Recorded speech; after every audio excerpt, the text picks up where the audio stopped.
اصل میں عمل تو وہ ہے جو اللہ تعالیٰ کو پسند آ جائے۔ یاد رکھو، صبح سے لے کر شام تک ہم کتنے اعمال کرتے ہیں، نیک اعمال اس میں کرتے رہتے ہیں، لیکن نیک اعمال میں سے اصل عمل وہ ہے جو اللہ تعالیٰ کو پسند آ جائے۔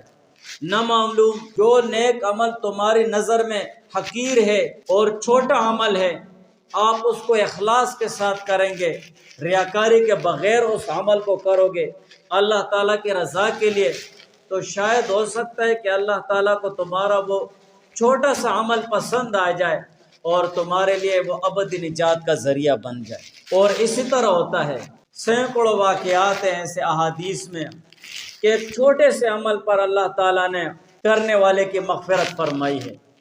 چھوٹی سی نیکی ہوتی ہے اور وہ اللہ تعالیٰ کو پسند آ گئی ہے، اس کا وہ اخلاص اللہ تعالیٰ کو پسند آ جاتا ہے اور اللہ تعالیٰ اس کی مغفرت فرما دیتے ہیں۔ اسی طرح کتے کو پانی پلانے پر اللہ تعالیٰ نے مغفرت فرما دی ہے۔